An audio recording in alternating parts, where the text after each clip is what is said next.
Today we're going to be discussing A Lowdown Dirty Shame and Bound. So, Dude, movies. I think should we get like into the grid of it? That I watched Low Down Dirty Shame for the first time because you told me to, and you watched Bound for the first time because I told you to.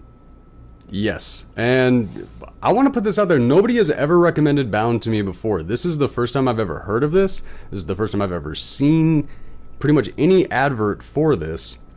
I'm pretty sure a lot of my movie recommendations are going to fall into that category. Yeah, I'm starting to run it. Like, I'm thinking that, number one, just, god damn, dude. Because, like, I'm giving you, like, really fun, feel good, like, kind of like, yeah, there's some, like, you know, to it, but there's a lot more levity to the stuff I'm giving you. Yeah, the movies you recommend feature a lot of kicking in the balls. My recommendations kick you in the balls. So that's true. It's like you're taking me to film school and I'm taking you to, like, you know, TBS. the matinee is what you're. Yeah, I'm fine with it. These are like, it doesn't matter to me. Like, these are great movies either way. Sure, yeah. Timmy. I'm not a snob. I'm not going to sit here and say, like, you know, sorry, your cowboy Australian movie is not worthwhile. There is no crying. You know, they didn't delve into the women's issues of the Wild West. I'm sorry, it's not worth watching. No, I'm not that kind of person. I know a fun movie when I see one, and it was a fun movie. Not every movie needs to, like, literally make you uncomfortable or think or anything like that. Some movies are literally just to make you feel good and have a good time. Absolutely. And even the ones that don't, if you can at least tell that the people who made it had fun, that's good enough for me too, most of the time. A big reason that I'm actually going to go back to buying physical copies of the movies I love is because I miss outtakes, I miss bloopers, special features. I miss seeing the chemistry of the actors and not just the characters. Right, exactly. Yeah, and like even when they get commentaries in that are like directors' commentaries are interesting from a filmmaking standpoint, but when you get like the actor and one of the actors and like the music composer in there or something like that, and they don't really have much to say except to just sort of sit there and go like, oh, I love this part. Like that really, that's just as much fun. It can be. So let's get into it. All right. So I watched Low Down Dirty Shame for the first time. I could really see what Keenan Ivory Wayans was going for here. He was trying to both homage and kind of, I guess, resurrect the whole like down on his luck PI story that's, I don't know if it ever really went away, but it definitely lost a lot of its popularity after the 70s, and he kind of brought that back with this. I'm gonna tell you honestly, I felt like it would have been better if Damon Wayans played the part and he just directed it. But that may be why it wound up being like that in future movies. Keenan did not do like barely any acting. Like after this, he was the mailman in the movie he directed, but not much. But that's the thing is like he's a very good director. He's a good comedian. This role was an attempt to balance that drama and comedy sensibility. He just didn't quite have the chops for it. I feel like the way like Damon Wayans did when he did like Last Boy Scout or something like that. So Damon Wayans in this role would have been a different movie. Yeah, but also it might not have played as well in the same way because I think part of the chemistry between between Keenan Ivory Wayans and Jada Pinkett was the fact that standing next to each other they look like Batman and Robin because she's so much smaller than him. And super like she colorful, looked like a child standing next to him, and that wouldn't have come off as much with Damon Wayans because he himself is about a head shorter than Keenan Ivory Wayans. So that is true. But also, like when you said the line about Jada reminding you of Robin, It just took me to that scene where she comes out after like Rodeo Drive and this is Fremy, and like Right. and all the like, yeah, 100%. I literally wrote a note down here. 10 minutes in, and I already want Peaches to have her own movie. I get that. I wanted that too. I think underneath that I also went Tiny Lady Ace Ventura. So I checked, they came out the same year, so I don't know if one was an influence for the other, but that seemed to be what she was going for. A like, I don't know. Back then, how much time did they spend in post-production? That's a good question. Yeah. Well, and these weren't highly CGI'd movies. Neither of them were. They could have been in the can weeks before they. I think most of Low Down Dirty Shame. I didn't look into it at all, but I think most of it took place in a mall that was being demolished or something. There was a mall scene at the end. The big showdown was at the. But also the opening sequence. Mall. That big window. Oh. Right. Well, I thought that was a restaurant, but I guess that was. Oh no, it was a hotel. But that could have. But I mean, the exterior shot. I mean, the story took place in a restaurant, but the exterior shot could have been of that. Like, I got that feeling of that. Like, this was a movie made out of what we had available. Right. Yeah, and definitely decommissioned empty malls were a big thing. Definitely in the '90s, there were so many of them. If you wanted to make a movie, you just bought a mall and remade whatever section of it, however you needed it. That was how they made Mallrats for $2 million, and that included Shannon Doherty's fee. So, in the height of 90210 fame. Yeah. So,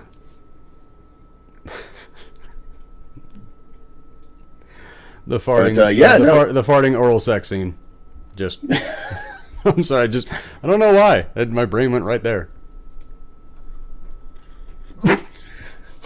I recently decided to introduce my youngest son, to the Kevin Smith oeuvre, and does he get it? I don't regret showing it to him. I kind of regret watching it with him. That, you know what? Some things you got to be like, you know what? On your own time. Right. Well, see, I tried that with my eldest. When my oldest kid, I was going to introduce them to it. Mm-hmm.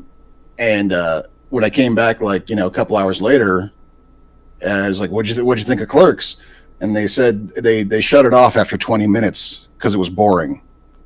So, haven't spoken to them since. Disowned. Kidding. Of course, I speak to my children, but yeah, I guess I didn't want to risk that with the younger kid making that same mistake. I was gonna tie him to his chair and like, no, you will last to the joke where she fucks a corpse. You're gonna see that happen, and then we're never gonna talk about it because I'm your father. Fair. That is very fair. All right, so highlights of the opening sequence. Highlights of the opening sequence. Peaches going through with the hotel, the pop culture reference of going postal. Right, yep. A lot of dated references in there. Mm-hmm. When he this isn't even in the opening sequence, but when he comes in later after getting a beating, and she says, "What happened to you?" And he says, "I went out partying with Rodney King and the second name, Reginald Denny." He goes, I went out partying with Rodney King and Reginald Denny. Nobody knows. Like most people aren't going to know. Yeah, there's like maybe a half a dozen people left today who know who Rodney King is because there's been so many headlines that overshadow his whole thing. Nah, man. I mean, 92 absolutely nobody knows who Reginald Denny is. Come on, 92 wasn't that long ago, and almost 60 days of riots. That I think more people know who Rodney King is than you might be given credit for. I suppose I haven't heard him ever since. I'm a bad person. Who was it in George Floyd? Thank you. Mm-hmm. Jesus, I'm going to call that a senior moment. After George Floyd, he's pretty much been overshadowed. I think that he's the new one. there weren't maybe as many riots, but there were a lot more protests, and it had a much bigger effect. So I think the LA riots were the LA riots. The George Floyd, that was the summer of protest. That was not just nationwide. That was actually worldwide. There's quite a substantial difference on that one. Yeah. But that's the thing is, like, nobody knows who Reginald Denny is, and that joke, like, I don't know anybody else who does. No, I'll be honest. I actually didn't even bother to look that up. Reginald Denny is the cop that beat Rodney King up. He was the one that actually testified. He was the one who testified, got on the stand, and said, even after they showed the jury the video of him getting beaten, he's the guy who had the balls to get on the stand and say, that never happened. Weird. Yeah, I know, right? But it's probably a good thing no one remembers his name but me. I only remember his name because he's so prominently featured in a stand-up comedy set of a comedian that I really liked.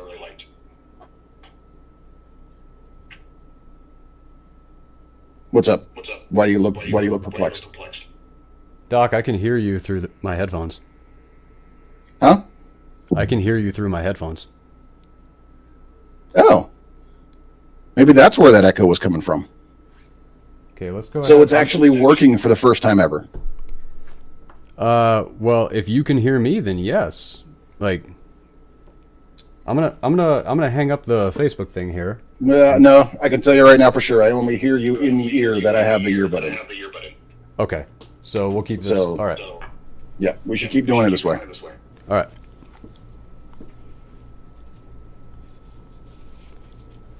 Well, that's good. That's going to make... I was having a real hard time talking just there. And now I can hear myself again. What? What did you just do? I just put it back in my head. That's what it is. I'm hearing your earbud in your mic somehow.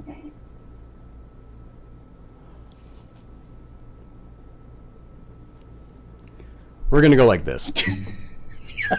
Are you okay with that? Can you hear me okay? Yeah, I can hear you just fine. Okay, fantastic. This is much better. This is much better. I can actually think while I'm talking now. Fair enough. That's gonna go a lot better then. All right. So we were talking about the opening sequence, the pop culture references. Yep. Also it's funny that you brought up Ace Ventura because the cop that Ace puts to the ground is in that opening sequence. I think his name's like LaGuardia or something like that. When Ace Ventura is going through... is he one of the big like bodyguard dudes in that opening? No, he's one of the guys with the dealers. So there was Chung Yun Fat, and then there was the fat Italian guy. He was the fat Italian guy. Okay, right.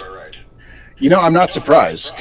All things considered, there's how much crossover there would be between a Keenan Ivory Wayans movie and a Jim Carrey movie, considering they both basically became stars on the same TV show together. So that makes perfect sense. That's a really good point.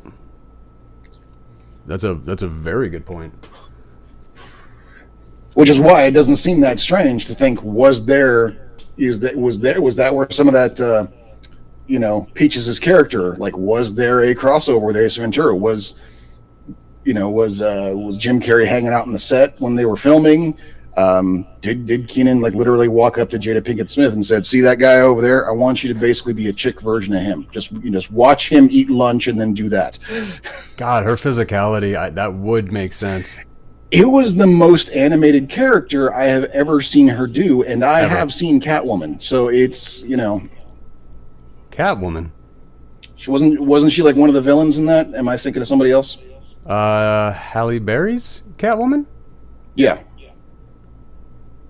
I don't remember Jada Pinkett in that movie. There was Sharon Stone. I know she was one of the big bads.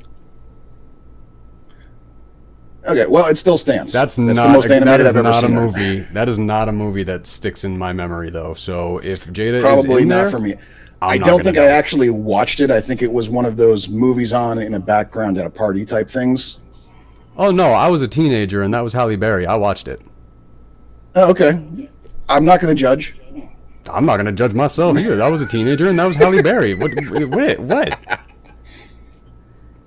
Like my God, you think? How many times do you think I watched Swordfish? Fair. That's a fair point. Yep. Yep. Let's see what else. Oh, the stunt work in the opening sequence, very 90s. I think Mm-hmm. that was still we've had a pretty big uptick in the quality of our stunts since the 90s, and that kind of was a reminiscent of that. There was a lot of starts and stops, a lot of I can tell you're not really hitting the guy that hard type of stuff. A little disappointing, but for the 90s, it was forgivable. I think the main thing is that throughout the entire film, I just kind of sat here going like, I can see what you're trying to do, and I'm on board with what you're trying to do, but I'm just not in. I'm not in, Really? and maybe that is just, a bias of like, a low budget 90s filmmaking, and I'm spoiled nowadays. That's probably where it mostly comes from. But I mean, definitely his, what he was trying to do was very cool, and I enjoyed it a lot. Well, what? You know, Oh, what about the I would have story? liked Shame. I would have liked Shame to be like a more expanded character and seen other movies with him. I would have. I'm completely on with that. I would have enjoyed seeing a lot more of this character, and I'm in disagreement with you. I never. I was never pulled out of the movie. Hmm. I I'm curious. I'm curious because I'll have to go back. I'll have to watch it again. I'll have to try to Yeah, see it's where not a some thing of I those can really moments put my were. finger on. It's just kind of like, uh, you know, yeah, it was just kind of one of those vibe things that the increase in technology and the up of expectations has kind of Well, you changed a talked lot about for us yeah. over the years. You talked about this last week with just how things have evolved and everything like that, and the attention grabbing and stuff like that. And these are movies that not necessarily like that, especially in the Hmm. '90s, weren't like they were heading that direction, but they hadn't arrived there yet, Right? which Yeah, is like where we're at. they were trying to do like the whole bit. Like I liked the bit where he's basically deliberately falling down the stairs backwards with the two guns shooting at the bad guys. Wildly gratuitous, absolutely unnecessary. I know this was literally a moment Oh where yeah, I know. him Okay, he's yeah, I sitting know there, that moment. he's at there he's at the whiteboard going like, what's just a list of badass things I could do to look badass? And that was on the list, and I'm all for it.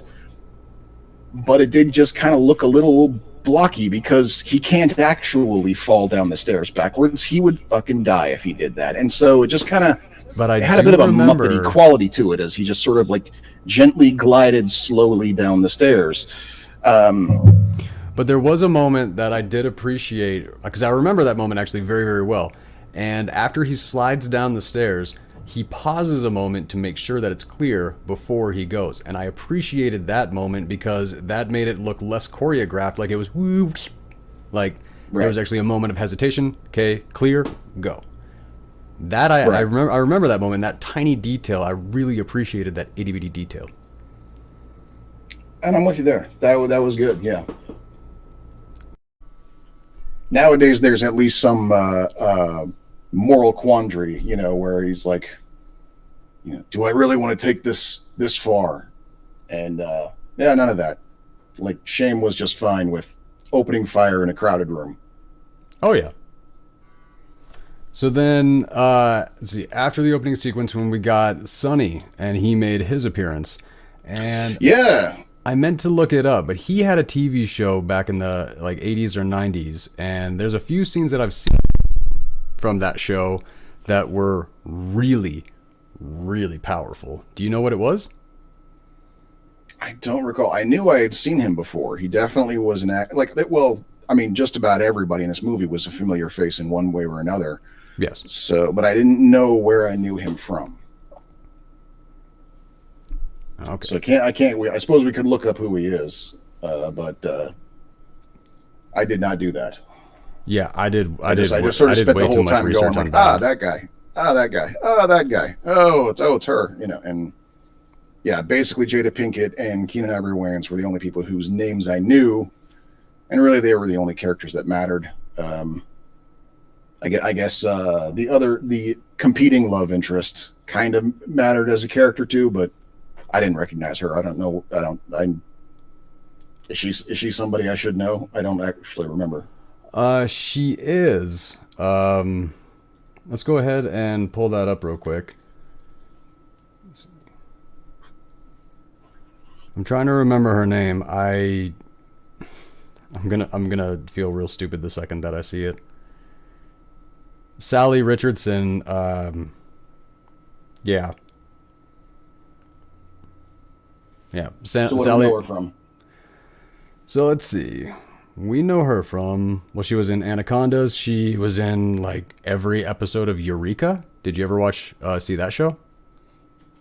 I watched Eureka. Who was she in Eureka? The sheriff. At least I never watched Eureka. I watched some episodes. Allison Blake. Huh.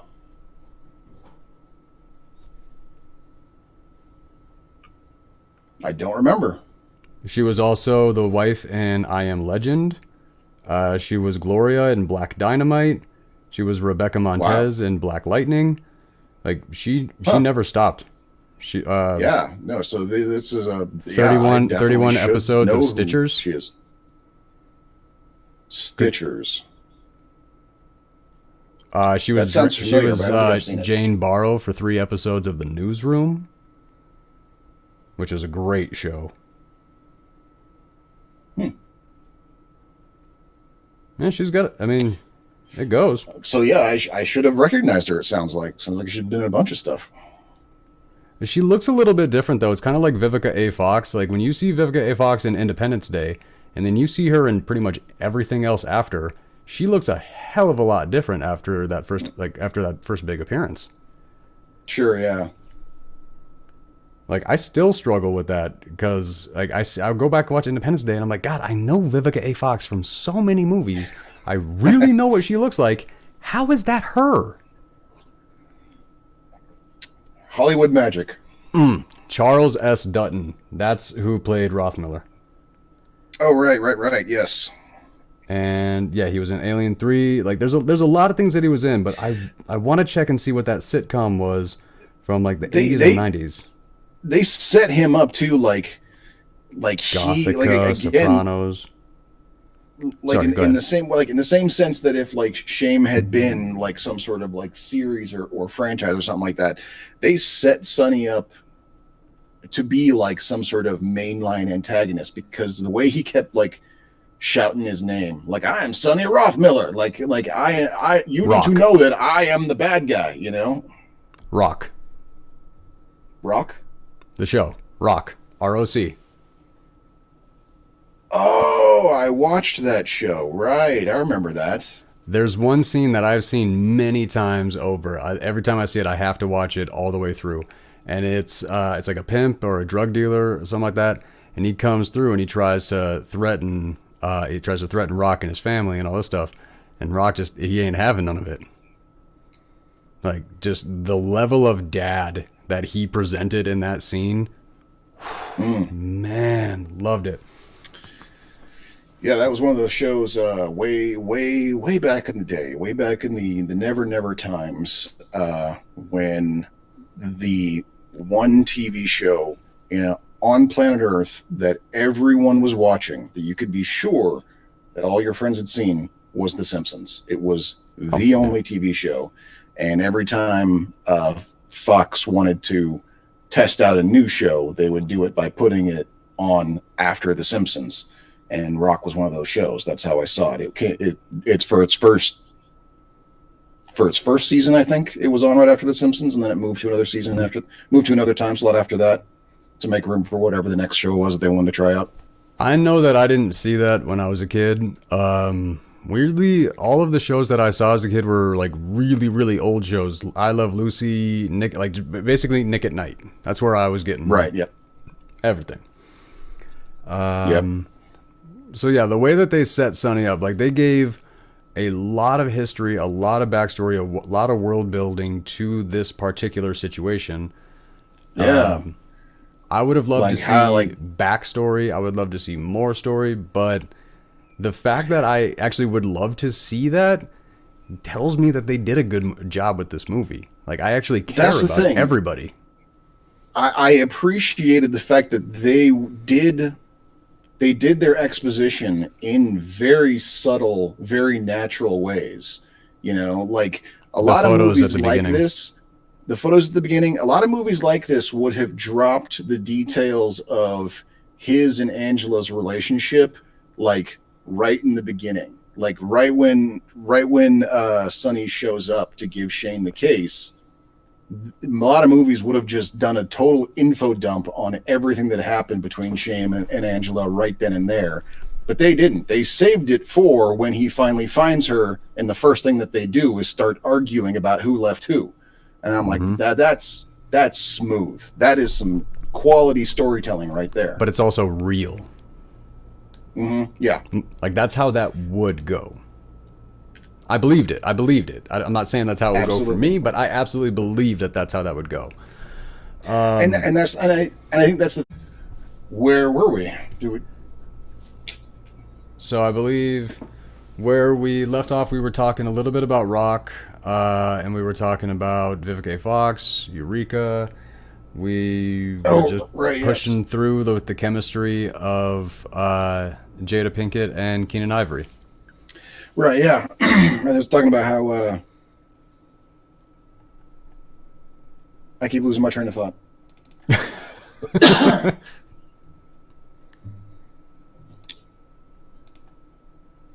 Oh yeah, I believed the dynamic between Keenan Ivory and between Shame and Angela, but I didn't really buy it between Peaches and Shame.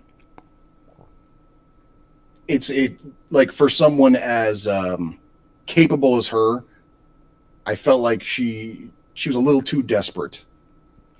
She had skills of her own.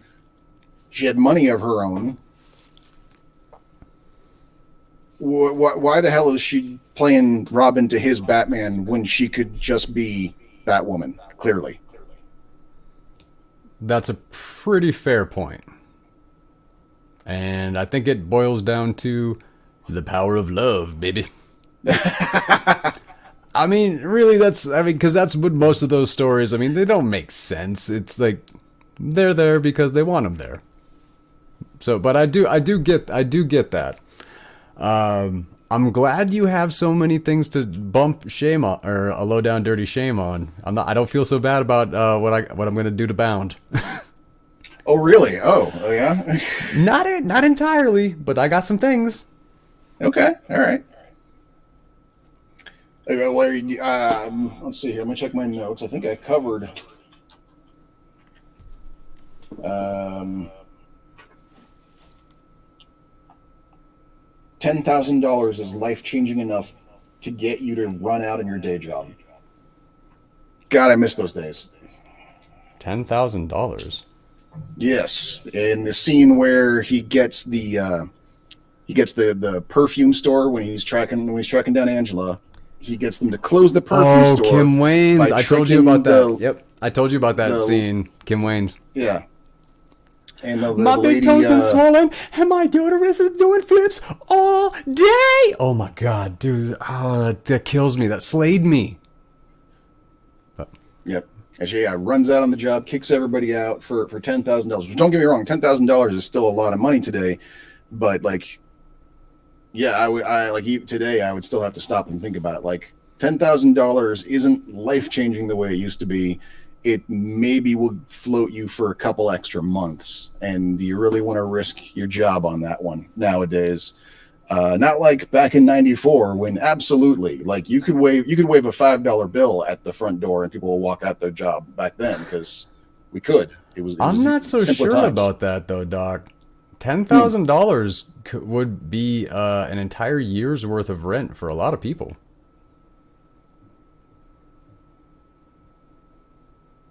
If you're paying if you're paying a little under $2,000 a month. I mean, I guess it depends where you live. I would think, Definitely. In a place like LA, $10,000 would maybe pay probably about 4 months of your rent, and that's it. That wouldn't include groceries or electric bill or anything like that. Oh hell no, no, nothing like that.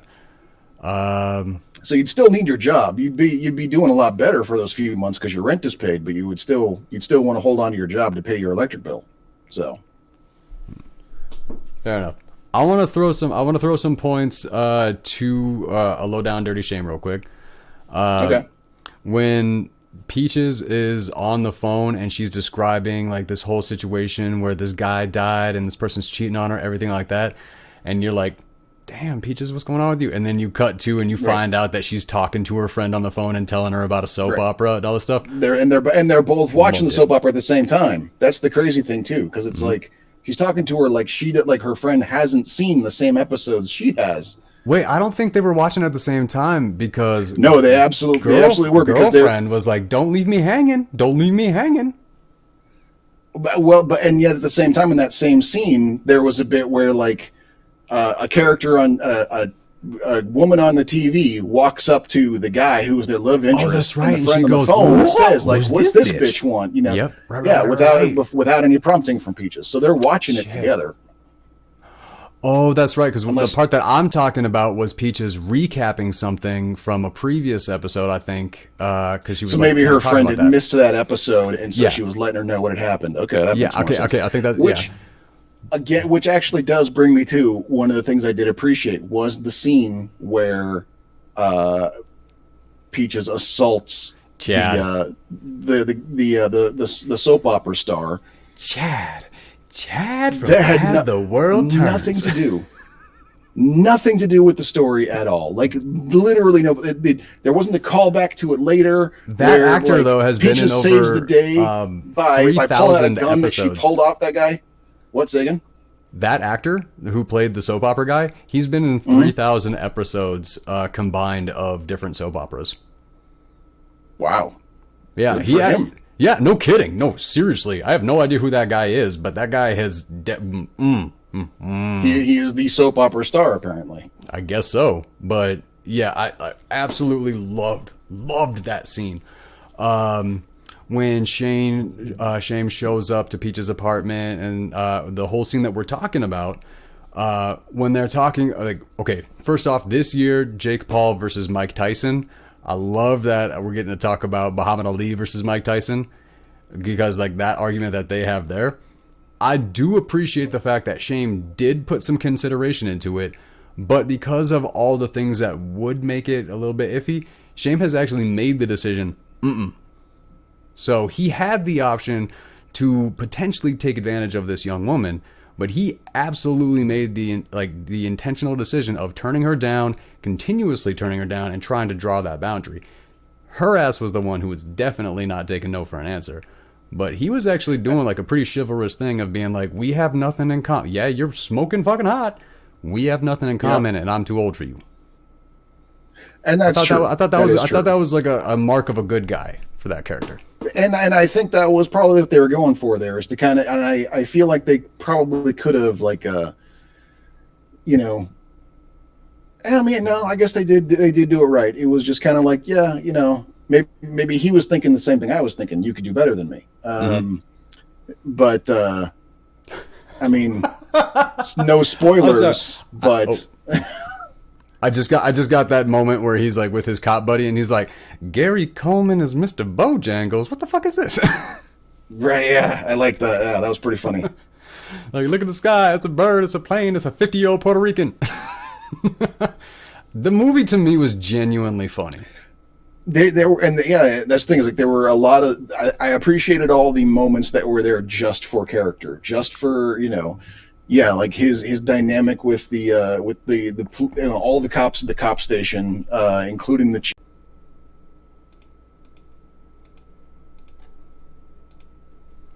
Bound. From the creators of the Matrix trilogy, which, when we were talking in last week's episode, I kept calling them the Wachowski siblings. I didn't know both of them were trans.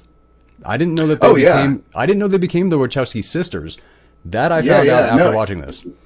It was interesting because it definitely, there was a separation. I think I want to say Lana Wachowski transitioned like a good 5-6 years after Lily did, and I think it was just kind of one of those moments where we kind of went like, oh, both of them, okay, I guess that makes sense. Yeah. Sure, why not? So first, I want to get into something that was brought up last week, and I didn't know that this was a debate, but now I'm on a certain side of this debate. Okay. Well, there was a debate. What was? John Gaeta did not create bullet time. Way far from. So you've seen Jordan Peele's the one with the spaceship. What was that one called? Oh, the Western, like out of the ranch. Nope. Was it Nope? Yes, Nope. Okay. You know that I have not seen that, actually. It's on my list of to see movies, but I haven't gotten around to it yet. Okay. You've seen the preview. Yes. You've seen the black man riding the horse? Yep. That was bullet time photography. Done in 1887. Then, 98 years later, there was a music video by Accept called Midnight Mover. Then a movie called Wing Commander. I saw the clip of the Matrix cam, or of the bullet time, and it was with Freddie Prinze Jr., I think, was in this movie. Yeah, but I remember when the Wing Commander movie came out. I never saw it, but that was like, because that was one of those early days of them starting to make movies based on video games, and we're never sure what to expect about that. That was the really early days of that. I never saw the Wing Commander. Wing Commander has an excellent version of bullet time. Actually, predates so then Like a Stone from the Rolling Stones, their music video, they used bullet time in that one, and that was 95. There's a Smirnoff commercial in 96 that did it. Then a Gap commercial that was filmed and produced in 96, but it aired in 98, so kind of whichever way you I remember that one. I remember that one. And then I remembered when I saw this one, Lost in Space, with Matt LeBlanc, which we were talking about him in episodes. But they had a bullet time in that one, and Matrix was number 8. Okay. And there was no bullet time in this movie. Yes, there was. So there was very small. I know what you're talking because about. They had a very small budget, but it was that's basically they had, like I said, it was the proof of concept. Yes, that's what it was. It was the proof of concept for their version of bullet time, and with the bullets flying. So where you could see the lead coming by Joe Pantoliano's crap, how do you pronounce his name? Pantoliano, I think. I'm gonna call him Joe. Good. Let's do that. I don't feel like disrespecting his last name. So there's a moment where they slow down the camera, and you can see the lead from the bullet hit the picture frame next to him. So that was the proof of kind of the proof of concept for what they were going to do and how they were going to apply the bullets flying with the bullet time that they used for the Matrix. But they didn't actually have any bullet time in this movie. It was that slowed down bullet was their proof of concept for what they would use the bullet time for in the Matrix. Okay, fair enough. So the debate that I didn't realize was a thing, and I didn't know I was going to wind up on a side of, is John Gaeta, if I'm saying his name correctly. He talked about how he invented this and everything like that, and how they did that, and I'm like, well, pretty clearly not, dude. I just watched a bunch of clips of movies you had nothing to do with using bullet time photography. So way to be a dick. I was not aware that there was a controversy there, and, Yeah, like I said, I never even thought of it as a case of like someone. I never even thought of it as a case of like someone invented it. Like for me, when it comes to like filmmaking techniques, there's discovering. Like new technology comes out, and you go, "Well, can we do this?" Like Stanley Kubrick. That was his I was whole thing. about to bring up Stanley Kubrick and his lighting capabilities and stuff exactly, like that. And he didn't share that information. He didn't share that information. Oh, he didn't? Oh, that's no. So he invented it, and it's proprietary. Why do all the best filmmakers have to be such colossal assholes? Because they want their work to stand alone. That's stupid. It sucks. It really sucks. But yeah. Okay. So here's this is gonna take a minute, Doc. Okay. All right. So Bound, 1996, starring Gina, Gershon, Jennifer Tilly, and Joe Pantoliano. Yes. Cypher, Matrix, loved it, favorite performance. But this one, oh my God, he absolutely crushed it. So yeah, no, the amazing performances all around. Here's something that I'm really just getting right into it. The title.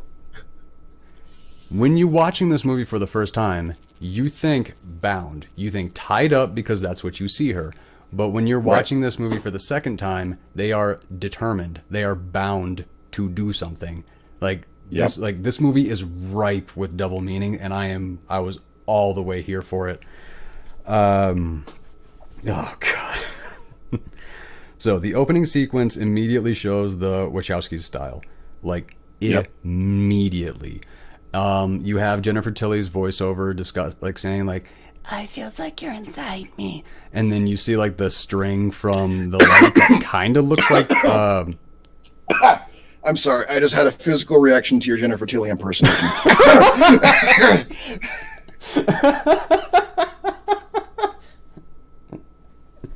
You're welcome. So you hear that, and her lines are like you're inside me, and then you see the string from the light in the closet. It looks the light, the chain that comes from the light, it looks like a sapphic. It looks like a sex toy. You really don't know what you're getting in on right away in this movie. No. The title card gave beautiful hints at the lighting style of this movie, and as things were progressing, the way the lighting style changed, you actually can see that in the titles. The title the title card actually gives away the entire movie just off the lighting. Thought that was incredible. Interesting. Yes. The elevator is the entire movie. 100%.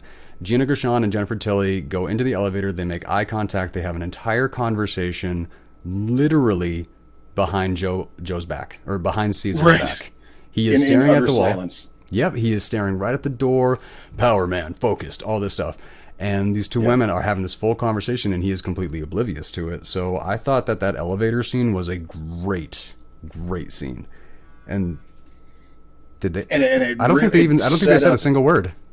No, they didn't. It was total silence. The first words that they said between each other was when Jennifer Tilly showed up at the door in the later scene. That was the first time they spoke to each other.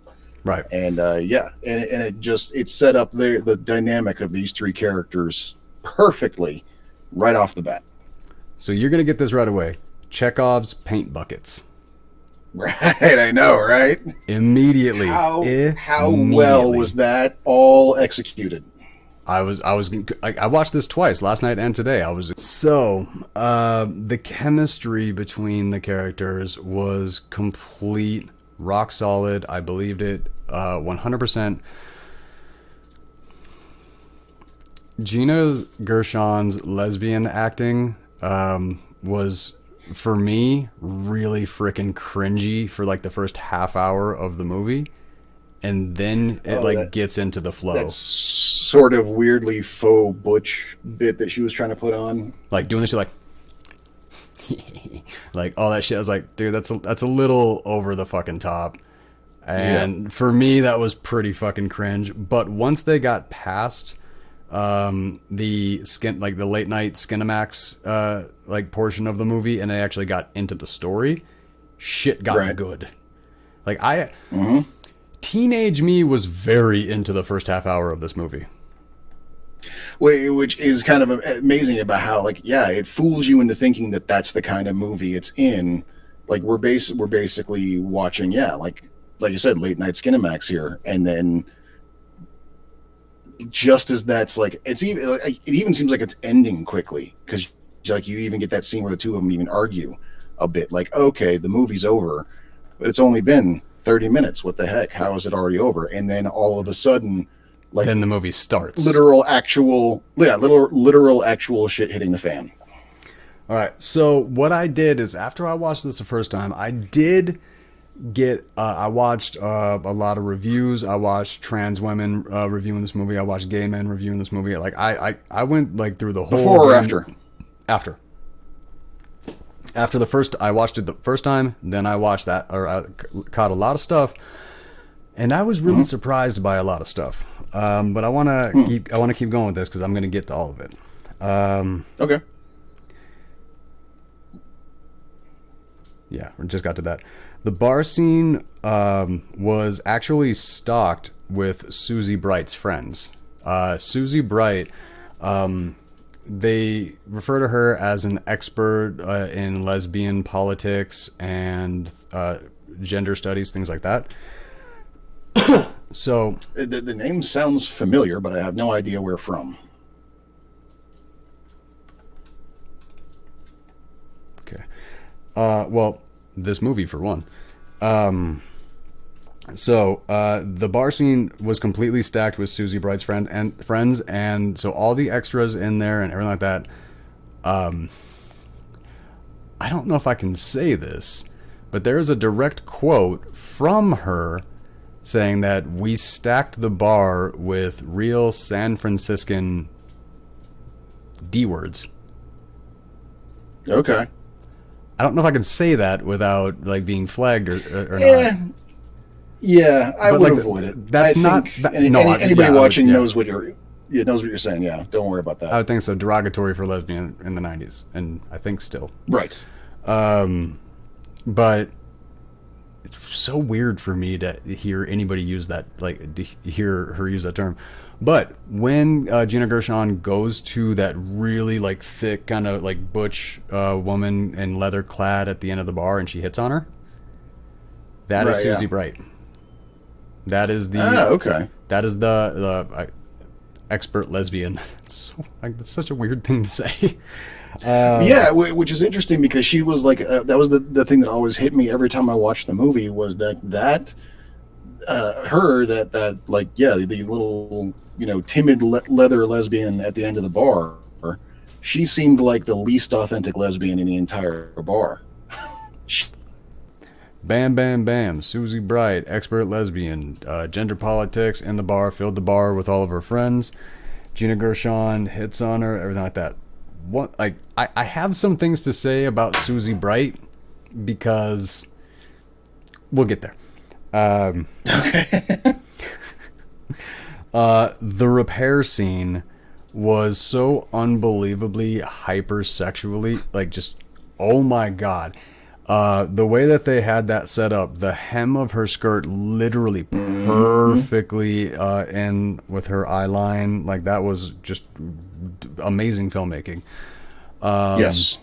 The sapphic seduction over things being wet and a lot of that, and the sheer amount, like, because when I looked a little bit further into this, something that I feel like should have been really obvious to me, but I didn't know, is that when it comes to lesbian couples, hands are considered very high in the sex organ like toolkit. So the amount of close-ups with like the delicate fingers cleaning the brushes, all of this stuff, all of that was really missed on me because I just didn't that's not something that I really understood or paid attention to. But when I like caught some lesbian perspectives and all that. That was something that was apparently really huge for them. So excellent job on understanding your audience. Right. Yeah.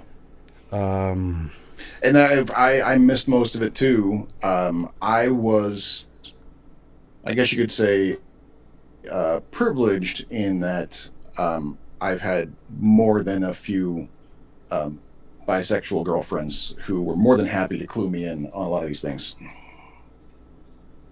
That's fair. That's fair. I guess I didn't. Not really growing up. I had a few, but I guess not many. Well, you didn't watch this movie with them.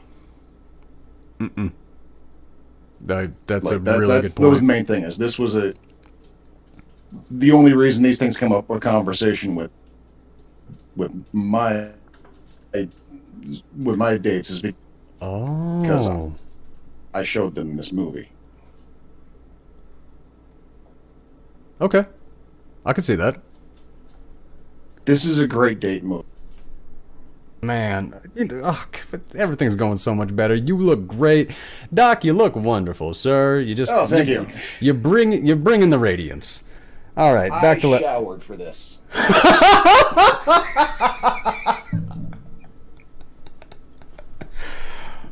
Thank you. Awesome, outstanding. Please tell me you were recording just then. I was, and that's a clip. I'm clipping the shit out of that. Okay. Wilgefortis. I had heard that name. I never knew who that was. Did not know that that was a lesbian mythological icon. Did you? So, I read. No, I don't think I did. I'd heard the name before, but I don't think I knew that either. No. So what? So I too what I am read not up on a this. part of the lesbian community. Really?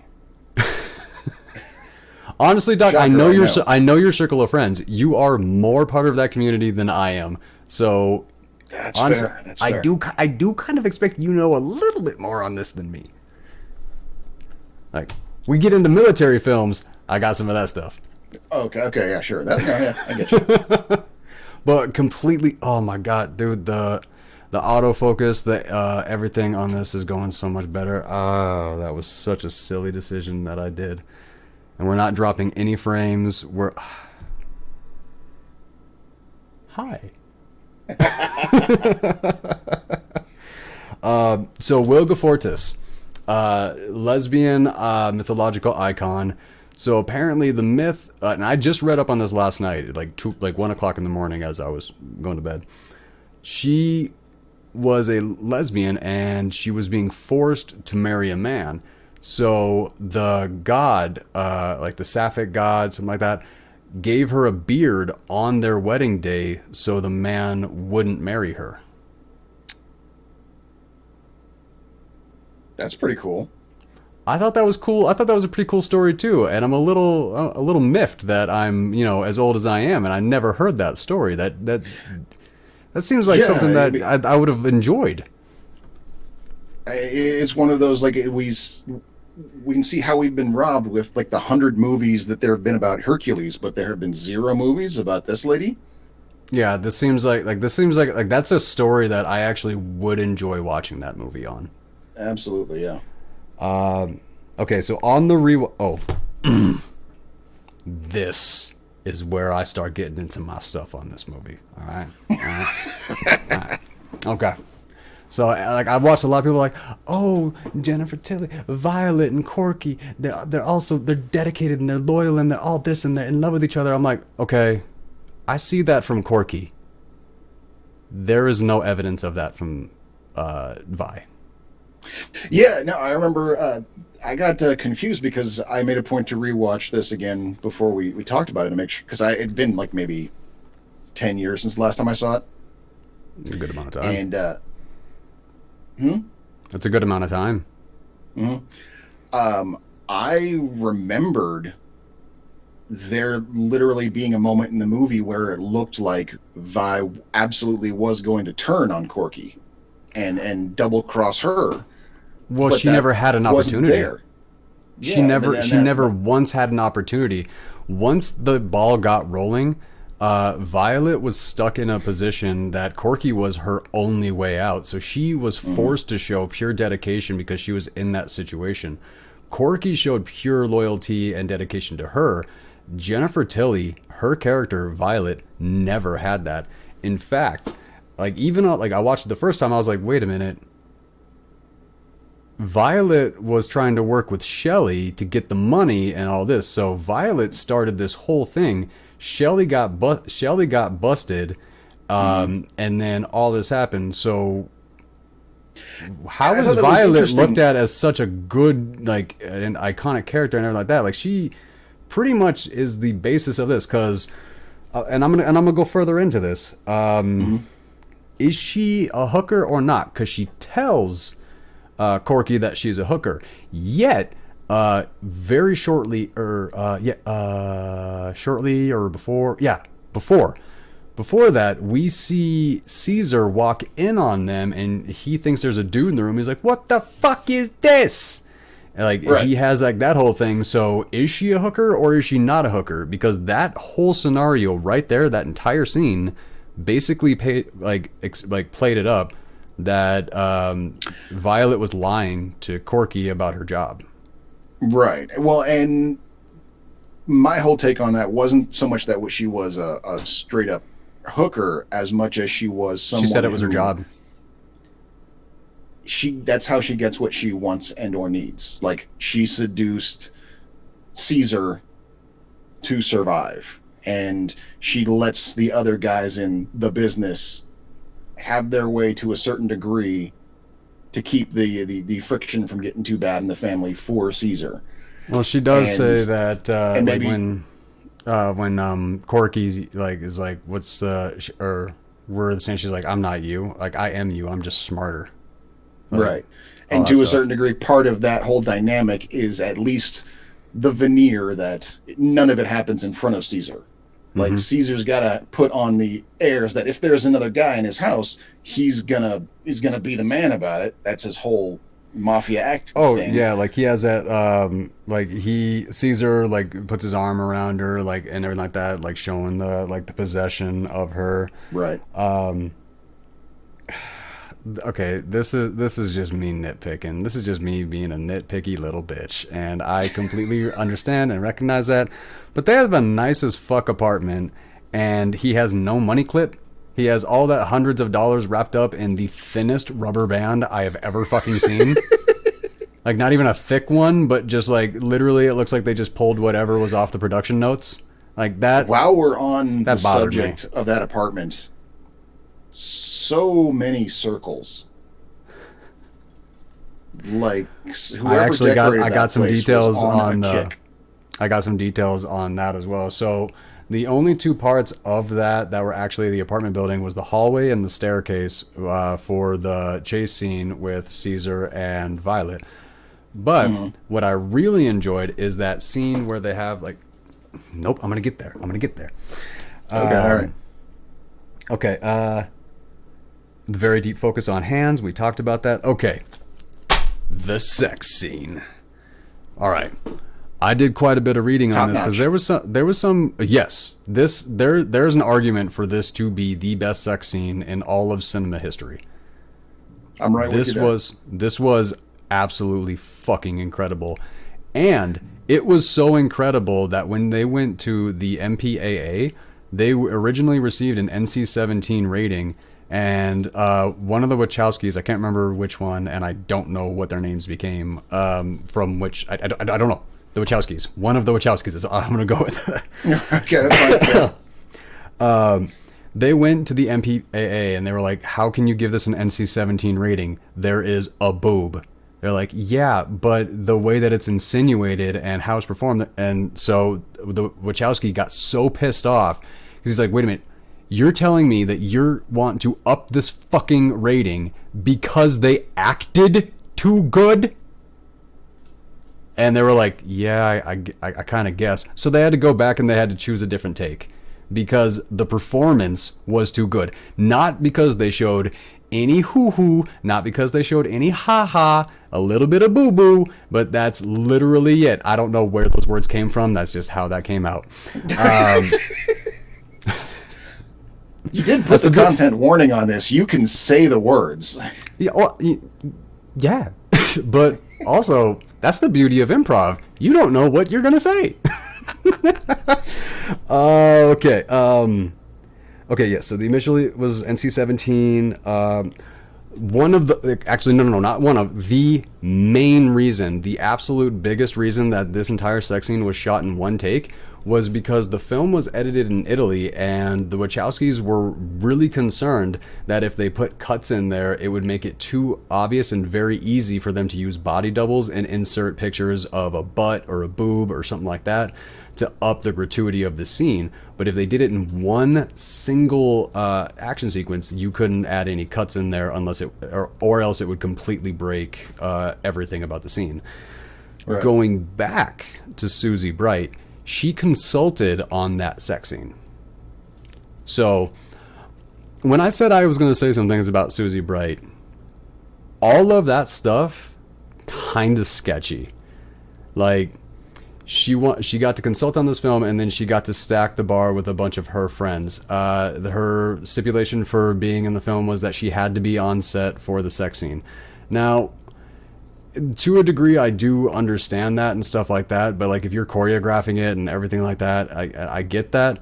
But she really inserted herself into this production. Like, she kind of, like, the way that it read is that she held her expertise hostage unless she was allowed to be in certain situations. And honestly, in a situation that sensitive, that should not have been up to her or even the director. That should have been something that was dealt with the actors, because the actors joined in for that and agreed to work with the director. They should not, like, I don't know the very specifics on that. I just don't like that somebody's like, okay, I will do this, but I have to be there when you shoot the sex scene. Well, like, I mean, to us, like, I can hear myself on your earbud again. Oh. You keep transferring out of the earbud and actually to the regular audio, which I don't know why, and I'm sorry. Okay. Give me just 1 second, and I'll transfer that back. I was going okay, but I need to go on a rant, and I need to be able to not hear myself to do that. Okay. Hit it. Go. All right. So now I'm taking the earbud out, so I'm just going to go on a roll here. The way I would see that, now let's remember, this is back before the Wachowskis transitioned. We don't know where they are mentally on where that's going to be. So basically what we have here in this situation is two men effectively saying that they want to make an authentic lesbian love story between these two. If I were in her position, knowing how badly lesbian relationships have been over pornified by male directors in the past, I would absolutely see why she would be extremely protective of every element of that. Mm-hmm. And I could also see why the Wachowskis would be absolutely willing up in the attempt to do what they genuinely wanted to do, which was make a genuinely erotic, while also at the same time romantic lesbian love story, something that they obviously at the time had no experience with themselves. So I would say it's pretty good for them that they were willing to give up that control. Sketchy as it may be, it probably, made sense for her to make those demands. And as far as the actresses go, this was Jennifer Tilly and Gina Gershon in a low-budget film with a couple of no-name directors. I have no doubt that they had all the control that they could possibly ask for. I'm sure they signed off on all of it, or else they wouldn't have even been there. So that's my take. All of that I do understand. The fact that she wasn't just in the scene in the bar, but the fact that she had to be the one that she went to go hit on, it's details like that. That's where it felt like Susie Bright tried to be too much part of this movie when it was the Wachowskis, and it was these guys. But she's like, I'm not gonna work on this movie unless I get to be the one the mega babe hits on. It's like, really, dude? Like, I mean, like, I do see everything you say, and I completely see it. I agree with it. I understand it. But then you throw a couple extra things in there, and it's like, this isn't about you, Miss Bright. I see your point, but honestly, I don't feel like it's that big of a deal personally. Especially, oh no, like, I don't think it's a big deal. It was just like, it felt a little sketch to you. We're talking about the movie. Okay, all right. Let's see, but yeah, it was just. Did that harm your enjoyment of it when on the second view? It pulled me out of it in the first viewing because it didn't seem natural. Like, you had a flow, you had certain characters, you had all of this. Then you have Susie Bright, and even you said, like, it stuck out in your mind as she, like, there was something different about her than everybody else. Like, she literally, like, the way that it was cast, the casting director did not, like, there's a reason that you cast actors at the same talent level, so it doesn't take the person out of the movie. There's a reason that background casting directors cast the background to where the background actually meshes. Like Susie Bright's insistence on inserting herself in this, even before I knew anything about it, that moment seemed really weird to me. So see, I didn't have that issue with it. When I said that she looked out of place, I kind of meant like it made sense why out of everybody in that place, that's the one that Gina Gershon zeroes in on, because she's all decked up.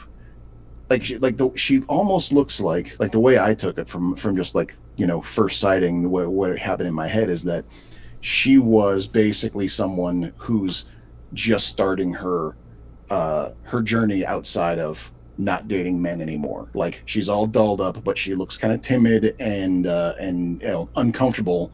Like, she doesn't really know what she's doing, and so that's why Gina Gershon spotted her, because she was like, oh, fresh meat, easy prey, basically. And it isn't until her cop date shows up that we realize, like, oh no, you better get out of there, Gina. Corky better run. I agree with the latter part of that. I'm not 100% on the first part of that, though. But, I mean, what's up?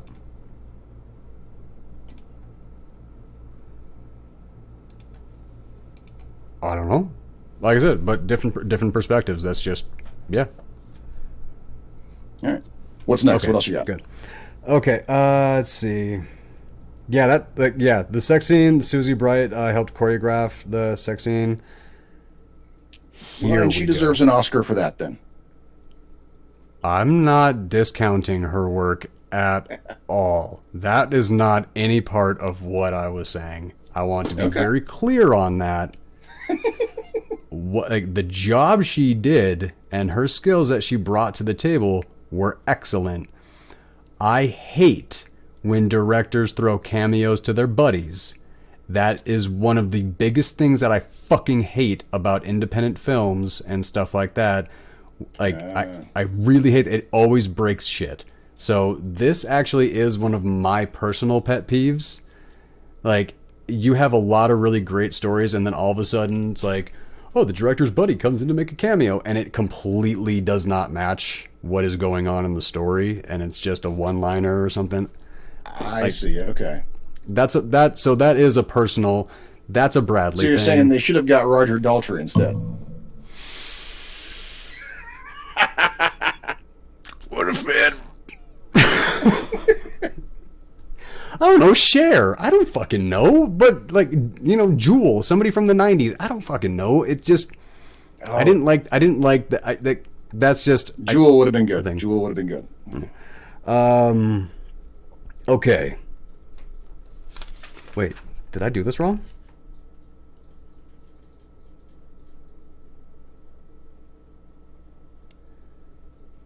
I think I put the first oh no, I didn't. Okay, I did this right. Okay. So, after the sex scene and after all that, when Violet goes back and she's talking to Caesar and all that, The very first... Let's see. Oh, that's right. I forgot about that. So Violet says that she's been with Caesar for 5 years, the exact same amount of time that Corky was in prison. So Yep. I don't know, like, again, I don't know if that's true, or I don't know if Violet is just like the absolute pro of this movie, because I think she was. That is my genuine takeaway, because like I said, once the ball got rolling, there was nothing she could do but just bank on Corky. Yeah. Well, and there was a point of pointing that out, because there were a couple of times where Corky even says, like, how do I know I can trust you? You could have screwed me over here. She's even the first one, just as you as an audience member are starting to think, what if she had something on the side with Shelley, and that's why this all happened? As soon as you're thinking it as an audience member, Corky says it and says, how can I trust you? You could have been the one who set Shelley up. And Violet has every answer perfectly ready to go and everything like that. So once again, I'm not like... So maybe that's why I thought, even, years later, having not seen it, why I wrongly remembered that there was a point that Violet turned on Corky, is because there was plenty of setup to let us know heavy suspicion that she might be full of shit in the entire time, and we don't know. So it was at this moment in the film that we very first hear Violet refer to Caesar as C. And it's at this moment because and I noticed every single time that she calls Caesar C, like CEA, she's also using it as a demand, SEE. Like, see what I'm saying, see the story I'm trying to tell you, see what this is the truth, this is the story. Every time she used it, she was calling him that, but she was also telling him to believe her. Right. The double meanings in this movie. Holy shit. Jennifer Tilly, or Violet telling Corky, try not to steal anything on the way out. Man, just fuck you. Just fuck you. That's classic breakup shit, though. Yeah. And I'll agree with you there. Yeah. But also just... Man, I was all the way on Corky's side on this. I don't know why, but I was really with Corky on this. We're supposed to be. I think that's the point. So the first time I watched it, I was heavily suspicious about Shelley showing up and fucking Vi and everything like that. And on the second time, now I feel like I'm concreted in my theory on this one. Violet started it, Violet set it up, Shelley got fucking busted, and then she adjusted from there, and then Corky got brought in on the situation, and then Corky became the mastermind, pseudo mastermind, because it really seemed like Violet really played this. So when you take the femme fatale and this movie proposes, and everybody that every breakdown review coverage on this, nobody said anything. They're like, this flips the femme fatale on its head. It's like, no it doesn't. No, it absolutely doesn't. This is the only thing it flips on its head is that possibly the best femme fatale I've ever seen. Over is another chick. Yeah. And that's what you would need to see a sequel to even find out what the fuck. This movie actually it tells a story, but it does not give an answer. And I kind of appreciate that. The one clue in they give us is the fact that Corky bought a new truck at the end of the movie, which means the getaway car. Corky's the one who has the money. Right. So if Violet was planning on screwing Corky over and taking the money for herself, she at least hasn't done it yet. And right. Yes. So that's why I say Corky is the one who actually reigns supreme in this story of loyalty, of love, of dedication, honor, all this stuff. Not Violet was never tested. No. She never had the opportunity to take from Corky. I think that means a lot to the story. From beginning to end, Corky is the true protagonist of this story, and it kind of plays off of the usual the hero gets the girl thing. Mm-hmm. Maybe she got the girl if Violet doesn't screw her over in the future after the movie's over. Right. But we don't know 100% sure if that's going to happen or not. But we Right. do know, at the very least, when as the dust is settling, Corky's got the money, Corky's got the girl, at least for now, and she deserved both. I'll give you that. Yeah, Corky deserved everything that she got. I mean, kind of. I mean, she was criminal, and she just stole. I mean, there's no good guy in this movie. Like, No. not a single character in this movie is a good guy. Like, not one character. Christopher Meloni. Not even the cops. The two cops that show up after the shooting. I'm curious about that. I'm gonna want. Okay, yeah, they sucked, but I wouldn't call them bad cops. I'd call them, just dumb. But Caesar even says bad like at their job. they're just cops. Like he like, but oh my god, the way that Caesar goes in like a fucking pro. He is a money launderer, but when this comes up, he is a cleaner, and I was super impressed. Christopher Meloni playing a douchebag mobster. Man, that's not something I ever knew I wanted. Moment knowing that you were going to be in for a ride was when Christopher Meloni showed up on screen, because 100%, and how much of a fucking goofball he was.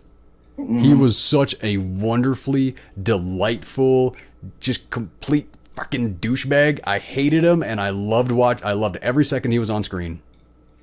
It's the great thing about Meloni is that he's Stabler on Law and Order, so he gets his serious actor thing going on, and that need is fulfilled entirely. He doesn't need to win an Oscar. He's won all the Emmys already as a serious actor. So when he shows up on screen in a movie, shit's gonna get weird, because that is why he's here. He's already done his serious thing. He's here for the weird now. Did you ever see Harold and Kumar Go to White Castle? No, I did not. He plays a hillbilly, and they're covered in acne, and he has an amazingly hot wife, and like he helps out the two characters, and he tows their vehicle. And he's like, yeah, if you guys want to go inside and get something to eat, get something to drink, go ahead, fuck my wife, and have a good time. They're like, yep. Did he just say, like, hey, go on in? And then he like, go ahead, fuck my wife, she's great. Oh, and then he like comes inside and he takes his shirt off, dude. And I watched that movie. That's exactly what I would expect from a Christopher Meloni movie role. Completely, like he came in, he completely chewed the scenery to absolute bits, and I had no idea it was him. It was I absolutely loved it. Mickey. Oh Jesus, that title of that movie, that like when I was going through his filmography, that shook me, man. Yeah, I didn't think anything like that would even be allowed out there anymore. I would figure, I'd figure that would be taken down or something, but to find that on IMDb, that was crazy. To anybody watching, one of the B characters, A- characters. I don't know which way you want. It was a Western from like the 70s. Yes, it was a Western from the 70s, and it was like called the Outlaw N-word Hard R something Charles, and it was like, Jesus, man, like you'd think that they might black that title out or something. I don't think the IMDb does that. I'm surprised they don't. Like I was really caught off guard. Okay, so immediately once we meet Mickey and we see his relationship with Vi, he's a little protective of her, everything like that. We're immediately setting up how Vi is going to play this out by the end, which literally every single scene is setting up another scene later. There's not a wasted second in this entire movie. I really don't think so. And directorial debut, I want to remind you guys of that. First one. This was their first movie. Good job. So apparently Jennifer Tilly had a lot of arguments with the Wachowskis about the secateurs and if that scene was actually important. Where he was taking the secateurs and he was cutting. He's like, I'm gonna ask you 10 times, and they were going through that. Jennifer Tilly argued that like that's really over the top. We don't need that. That's not. And then when they saw when she saw the premiere and she saw that there was no real explanation to the secateurs being there later on when he's threatening Gina Gershon with them. But having that scene in there earlier on in the movie heavily impacts the scene later on in the movie. Mm-hmm. So I'm glad the Wachowskis won that argument, because that was a pretty important one. Oh, I love that. Yeah, what you Interesting said. to think that everything that I'm thinking is coming out of Corky's mouth. Right, exactly. I did just say that earlier, right? You did. Yeah, that is exactly what you said. Let's see. Is Violet lying? Everything I'm thinking coming out of Corky. Caesar ranting about Johnny is incredible exposition dump. It did not seem out of place. It did not seem unnatural. Joe Pantoliano. You said you were going to call him Joe. Let's just stick with that. I'm just going to call him Joe. I want to give him respect because he did such a good job. But fuck, man, I am fucking his name up. I'm super impressed with him. One thing I did like, and I thought this was really clever, and I did pick this up, and I was proud of myself. I picked this up when I watched it the first time. They did a complete gender swap when Caesar was cleaning that money. Violet is sitting on the couch. She's sitting there drinking her alcohol, and you cut over and you see Caesar with all the money hanging up like their clothes on a clothesline. He's standing there in his underwear, and he's just ironing all this stuff. There was a really interesting moment.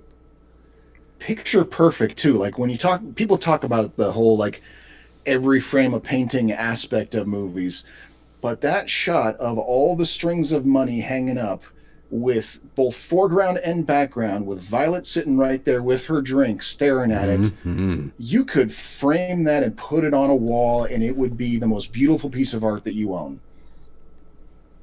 I would agree. It was a really beautiful shot. Corky's plan was perfectly grounded in reality. There was no if this happens. It was lockstep. I was very impressed. Very, very good job. It was a heist movie with an actual realistic heist plan. Yeah. No need to steal government technology or anything like that. So what I liked about how they did this in this movie, and what I really I don't like it so much when I see it in a lot of other movies, TV shows, stuff like that, where the thief is putting their when she's putting her lockpicking tools in her ears as earrings and stuff like that. There was not a specific scene dedicated to that. Something else was happening, and it cut to her reaction while she was doing it, and they just trusted the audience to key in on that, and I liked that. They did not treat their audience like idiots, and I enjoyed that. And it's one of my favorite parts of the movie. The fact that she is such a pro thief that she her tools are literally that integrated into her whole ensemble. A++, Joe and the towel. Yep. How close, yet how completely natural that scene felt. Dude, that was it's not a scene that's gonna stand out in people's, and I understand that, but knowing what I know about being on set and how hard it is to hit your marks and stuff like that, something that particular, good job. A++. I'm really damn. Vi telling Caesar the planned story, and that 100% Joe's performance begins. And he is this movie, for the next half an hour. Constantly shocked and surprised by everything he does, and yet it all comes off perfectly naturally. Everything makes sense. Oh my God, yes. After the briefcase close, first. Okay, yeah. So when the briefcase closes, and after Vi has been telling him the story and stuff like that, he's closing and he's looking around. He's got all this, and she's like, "See, and you can't really tell if she's calling him by his name or if your hand's see what I'm talking about. See, it's the double meaning on that, and the way that fucked with his head, and you could see. Good job, Wachowskis. Caesar explaining their story perfectly, and it makes sense. So Violet setting herself up to play dumb and have Caesar like have to angrily explain everything out to her and stuff like that, just completely removing the possibility of her being a part of this, everything like that. Like she played that very, very well. I thought that was done very good.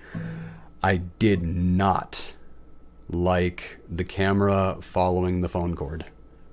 I would have liked it if it would have. I would have liked it if it was at normal speed. I did not like it being sped up like that.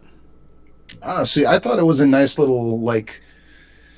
I don't know if it was an homage or a nod to something, but like it almost was like a little bit of, especially when they got to the line loop in the cord and the camera just kind of looped around a little bit. Yep. Like I felt like it added a nice little bit of levity to the seriousness, and it didn't feel that out of place to me. I liked it.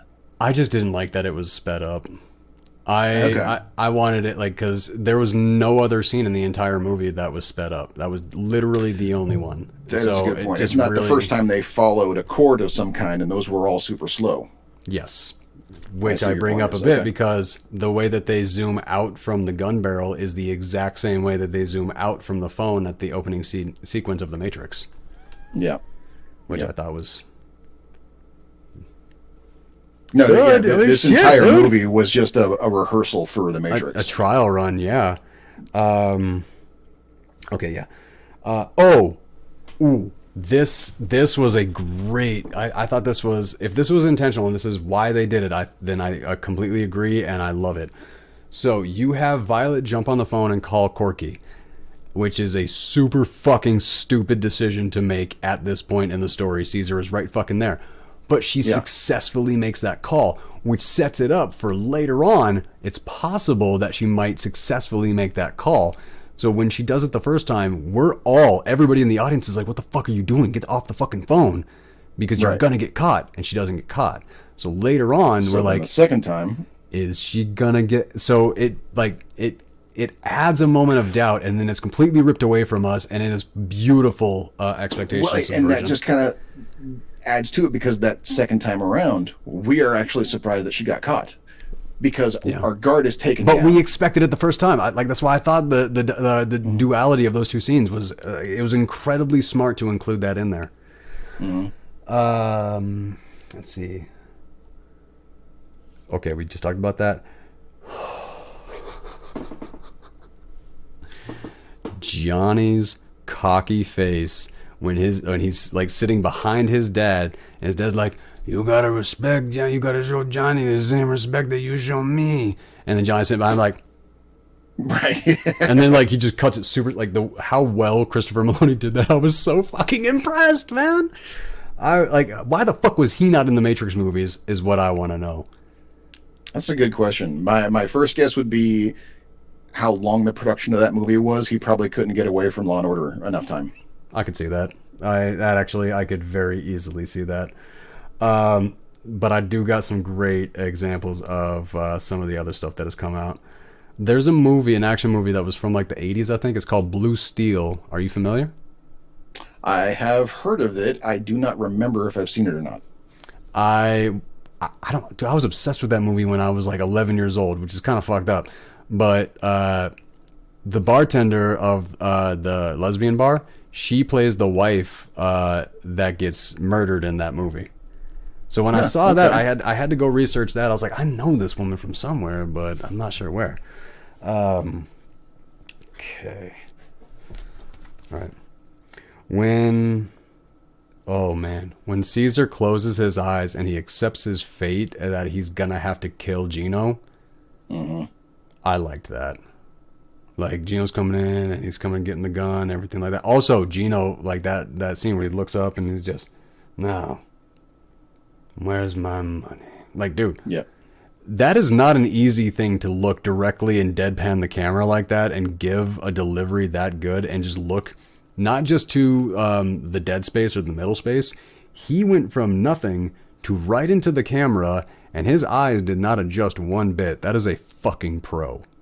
Like it's the little things like that that really sell certain shots like that, and that is a huge part of it. After Johnny gets like blasted to fucking pieces, Right. Don't shoot. Don't shoot. Yep. I loved it, but just like the sped up shot for the phone cord, I really didn't think it belonged there. However, I can't help but love it. So Disagree strongly. Really? I mean, yes, he is the douchiest fucking character, but that was slapstick comedy. And the only example of slapstick in this entire thing. So I think we're just gonna have to agree. We're just gonna have to disagree on that one. I don't know if you noticed this. So when he goes and he pulls the plane ticket out of Gino's pocket, where the bullets went through, there was perfect shot for his eyes. Okay, you did. Yep. Okay. Yep. Of course you fucking did. Yeah, that was dumb. So when Caesar goes, they're just cops, and then he goes into cleaner mode. Man, I just bam, bam, bam. I was so impressed every step along the way. But what I do want to point out about one of those cops was the black cop. His name is Kevin Michael Richardson, and he played one of my favorite characters in one of my favorite rewatchable movies, like Mortal Kombat. No, not a great movie. Don't care. Love it. Wait, the first Mortal Kombat? The first Mortal Kombat, yeah. Who was he in the first Mortal Kombat? He was Goro. That dude was Goro? He was Goro. He's not just Goro, he was also Deus Ex Machina in the third Matrix film, where Neo goes and talks to all of the machines and stuff like that. That's him. Hats off. Mm-hmm. And not just that, if Dude's you a go legend. to... You have no idea, Doc. You have literally no... unless you go to his IMDb and you scroll through his 500 to 700 credits... Nice. He is an epic voice actor. And I remember I have actually looked this guy up because he had one episode in How I Met Your Mother. And he did so good in that episode. I was like, I want this man to read me a bedtime story every night for the rest of my life. Like, he shows up and he's like, he's tall, he's big, just big chubby dude, everything like that. But he does like his like Optimus Prime or Megatron voice, like whatever, or he does like the Deus Ex Machina voice, and he's like reading poetry and spitting some real wise shit. And like all the guys are like, he goes on a date with like this really beautiful woman, and all the guys are like, no, stay, are we gonna get some wings? Like they just want to keep listening to him talk. And honestly, I fucking get it. So I remember researching this dude because he made one appearance in an episode. He's got that kind of charisma. I loved seeing him in there. Nice. And I agree on the rewatchability, by the way, of Mortal Kombat. I'm not going to judge you for that because I, in fact, saw it in the theaters 8 times. I get it, dude. I love that movie. I love that movie to this day. There's so many great moments. Oh, I fucking love that movie. Okay. So Vi's ability to stall the cops was really well done. Like, I thought that she was going to kind of push it, but when she went there, she actually kicked it on and she had that pro status, and I got to give her that. Which just adds into the whole untrustability level because she is someone who is very good at playing vulnerable and ignorant. Exactly. So, here's the other thing. I have very few actual problems with this movie. One of them was right here, though. Why would the cops buzz the apartment that they're suspecting? Now, I don't know if that's a real world thing, but it's like, hey, we got gunshots coming from here. So we're going to go up there and like, yeah, it's going to take us like, we're going to have to go all the way up the elevator or all the way up the stairs like that. But we're going to buzz this and we're going to give you like 20 minutes head start to make sure that you know we're here. That, I don't know how that would work in real life. It just doesn't seem like it would. I mean, to be fair, it was a pretty fancy condo. Maybe it was a neighborhood thing. But why would they buzz their unit to get buzzed in? Why would the cops give them a heads up that they were on their way? If it was responding they to should guns. Buzz whoever called it in. Yeah. That's a good point. So, okay, like I said, I very, very, very, very, very, very few, but that was one of them. Oh, actually, dude, the cops had 2 failures in there, or the film had 2 failures surrounding the cops. So, I really loved that the cop does a little pee dance before they even get onto the elevator, because that sets up that he's going to use the bathroom, and it's not out of suspicion, but it's something that's already like been established. I thought that was really clever. The TV volume up and the cops reacting to the TV being up as they're going to, before they're even there. Like you can already see Caesar already set their doubts ahead of time. Like brilliant. Like this was really, really good. Yep. Huge failure. 3 dead bodies 2 feet away from a cop taking a pee, and he doesn't smell the dead bodies. Now, yes, bodies don't decompose immediately. However, when we die, we shit ourselves immediately. But sometimes a bathroom smells a little like shit.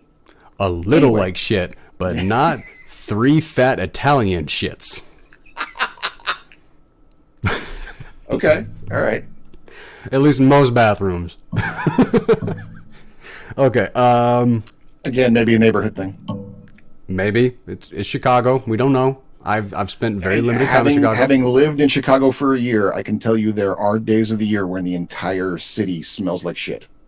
I've been in Chicago plenty of times. I have never had any of those days. That sounds like New York to me, because every time I'm in New York and I've stayed in Hell's Kitchen, that is what it smells like. Until you go 2 steps and then it smells like something you want to eat, and life is very confusing. Yeah. But the Hell's Kitchen. Okay. So when they leave and they go to Johnny's place to start ripping everything apart and to search for the money and all of that, the lighting has officially changed from that point to the end of the movie. There is a complete lighting style change. It's not a lighting style change, but the extreme, how extreme the contrast is for the lighting. It hits a peak and it stays there. Mm-hmm. Yep. Something that I was really surprised by is there was only 2 homophobic slurs in this entire movie. Because every time that I have ever seen a gay movie or a lesbian movie or a movie about trans or something like that, there is a huge point to make sure that there's a lot of bigotry in there to get sympathy for the characters. Right. Not a lot of that in this movie. No, you didn't. You hear it 2 times, from Caesar. Yep. When he's at the height of, you can tell he's deliberately saying it just to piss her off. Yeah, that's it. Like that. Like that's the thing. Like it's. Well, I don't know. When he goes into that line, he's like, "Everybody knows that your kind isn't to be trusted," stuff like that. I don't know. That's pretty fucking rough. Like, yeah. But that's also very mobbish in a way. That is true. I guess I didn't think that. One thing, his accent, like the dialect that he chose to do this one, I don't know much about mobster accents, but I don't know if you've spent many time around a lot of Native American tribes, but I want to know why he sounded like everybody from Belcourt, North Dakota. Like he sounded like a native, like he sounded like one of my friends from the res, and he didn't sound Italian to me. He sounded Native American. You got me on that one. Yeah, I was just curious if you know that that dialect to be an accurate dialect, because I don't know that. Like, I was curious. I think that's just how Joey Pants talks. So that's what we're going with, Joey Pants? I think I remember hearing somewhere that that's what his friends call him. Don't quote me on that, though. For the context of this podcast for the next 20 minutes, we're buddies. Okay.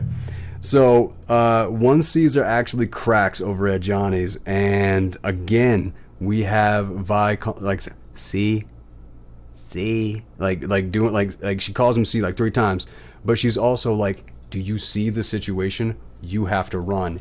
Do you see? I'm like, fuck, man. Every time she did that, I was right in with like just such an excellent decision on the Wachowski's point. And the pro status of Caesar calling Mickey and knowing exactly how to play the situation. The earlier calls, okay, yep, right.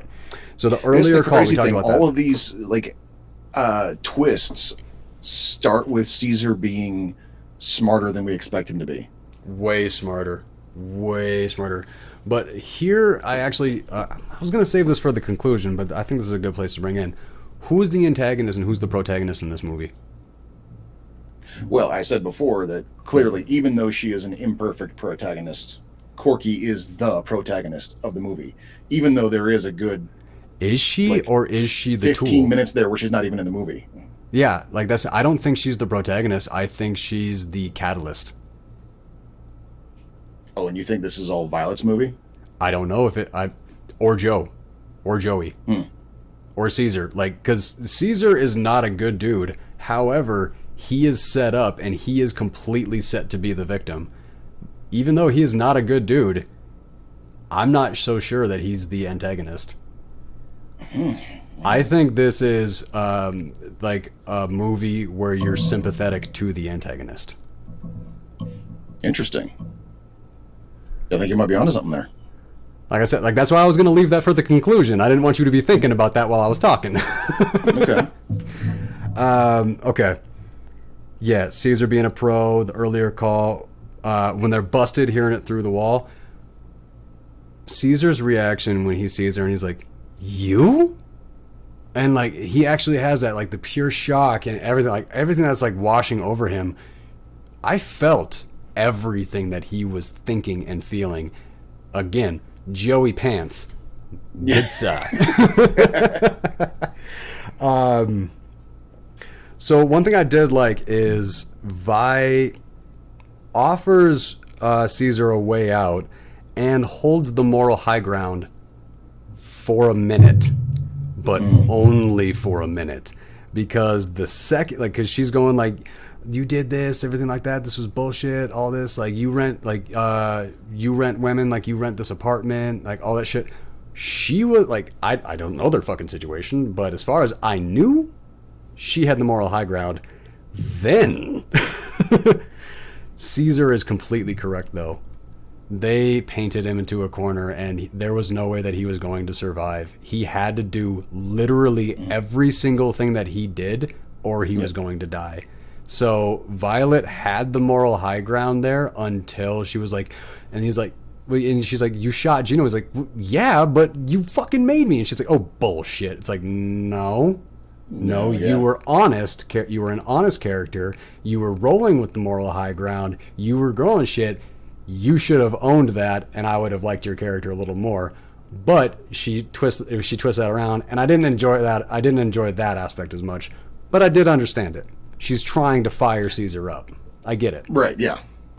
But Vi is an absolute pro for manipulating everything from the bathroom, coming up with the car accident, doing everything like that. Like exactly what you said. It insinuates that Vi is a much more sadistic and serious character to be taken seriously than I feel like this really gave her. Right. Yeah. Okay. Now the massive importance of the. Oh yeah. Okay. The secateurs. So now when he goes to grab the clippers and he comes back and he shows Violet, you remember these? That wasn't part of the original script. They put that in there because Violet thought that it was over the top, or because Jennifer Tilly thought it was over the top to have it earlier in the movie.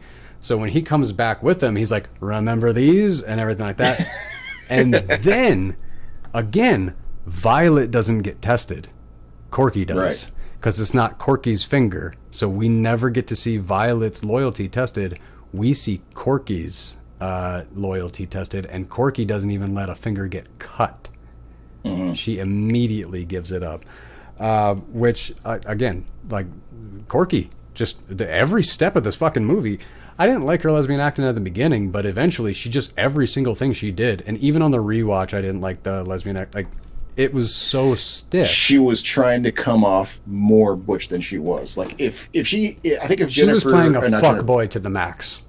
Right. I think if Gina Gershon had the opportunity to maybe spend a couple more months at the gym and get a little bit more buff, she might have been able to pull it off.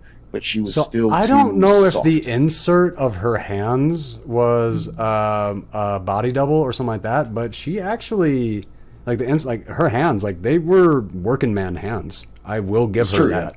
I noticed that, and I questioned whether that was her or a body or a hand double because of exactly that. Okay. Yeah, Mickey's another reminder of Mickey's weakness for Vi, which is setting up the end. Like, if I had a girl like Vi, I'd put the phone off the hook too, and all that Right, stuff. yeah. Like, he's constantly talking about her and everything like that. The only reason this entire thing works at the end is because Mickey is utterly blind because of Violet. Yes, complete. But no, but not just that. The situation that they created was perfect. That was a perfect plan. They really crushed it. The only thing that happened that I didn't take into consideration is when Caesar got when he got suspicious that she let Johnny in. I was like, "Ooh, shit! Yeah, that was a big hole in their plan." Because yeah, Violet easily could have done that while he was in the shower. Because that's exactly what she did. It just wasn't Johnny. Yeah, it just wasn't Johnny. Right. Yeah. Yeah, no. So like, dude, Caesar was such a good, like, not a good character. He was a great character. Like, and that's why I still can't decide whether he's the antagonist or the protagonist of this movie. Caesar, you don't know shit. The paint angel after him getting blasted, beautiful. I feel like the chase scene, like there's really nothing to that chase scene to discuss.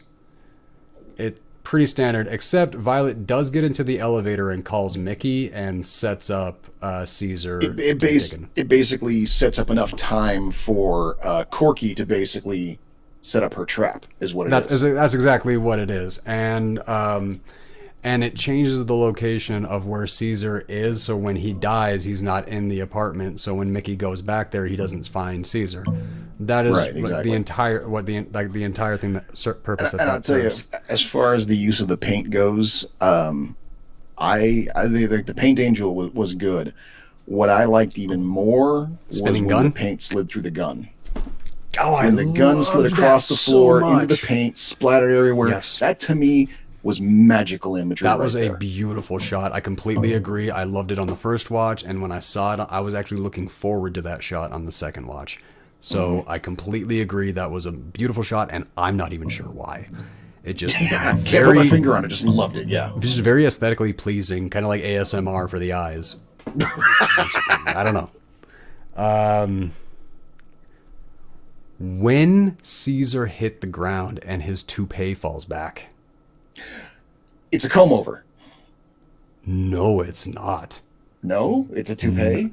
It is a full fucking toupee. Oh, I thought it was a comb over. I watched that shit on the rewatch. It is connected. It is connected up here. Like, it is like stuck down or something. He is wearing a full fucking toupee. So when he's ganked and he's on the ground and everything like that, and his shit flaps back, literally all disguises are off. All masks are gone. The lesbians get to be lesbians. The bad dude is dead, bald, and whatever. And like, so literally, like one of the big final actions of this is just all disguises were shed. And I don't know if that's the message that they were putting, but it's the message I took, and I enjoyed it. So I'm gonna say that it's what they did. So many wonderful moments in movies where by accident it could be just like, yeah, his tube accidentally came off, and they were like, keep it, it's awesome. Now, for my personal theory as to why John Ryan, the actor who played Mickey, this was his last role, his very last scene of his entire career is Jennifer Tilly giving him his old ass a kiss. How much higher of a moment could an old fuck like that actually go out on? Go out on a win, yeah, totally. You're not going to get any better than that. Like, I like when I look back and I thought about that, I was like, okay, last movie, 94, 6, 4? Shit, what was this? 96, maybe. Okay. Yeah, and then he didn't die until like a couple of decades later, or the next decade or something like that. Like I don't know. I think he chose to go out just as at like all the way up on top. So, like I said, I was gonna save it for the end, but I didn't. I don't know who the protagonist and the antagonist of this film is. I actually kind of think that this is a film that, much like 2001: A Space Odyssey, broke traditional storytelling format and nobody noticed. Yeah, you might be right.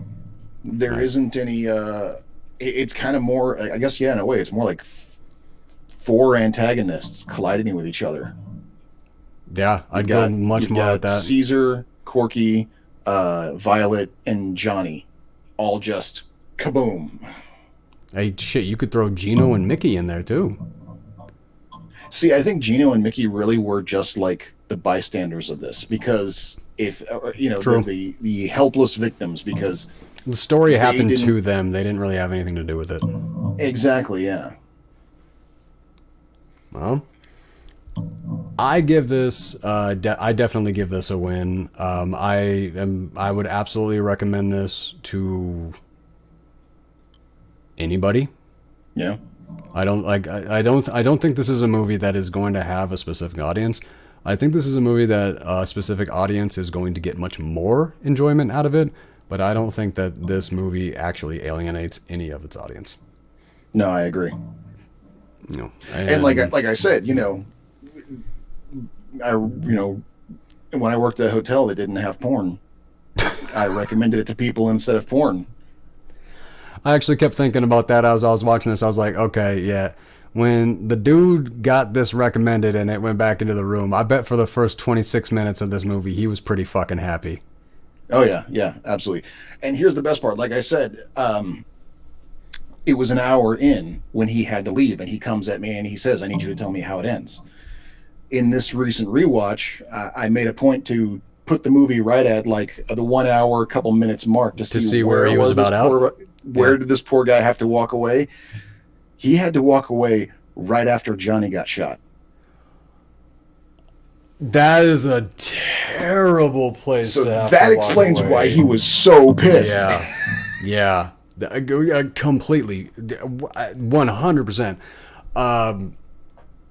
I didn't mention this, but I very much should have. When they took the shot, and you saw Caesar, and then they did a sliding pan, and they went over and they had the little windows, and they turned his one shot into like 10 or 12 different versions. Oh of just yeah, little with versions of him. the mosaic window in his kitchen. Yeah. The representation of that was that Johnny was being surrounded by Caesar's suspicions. Like the fact that they put visual representation to that scene and everything like that. Caesar knew what was going on. He was setting Johnny up. He was behind him. The suitcase was in front of him. The whole situation, all eyes were on Johnny, and Caesar had 100 eyes. Such a good job. Such a good job. All right. Now, and this is the thing. Like, this is where I feel for the Wachowskis, because I feel like, have you seen the fourth Matrix movie? No, I haven't. I only liked the first Matrix. And I get you there. And I only liked the first Jurassic Park. Maybe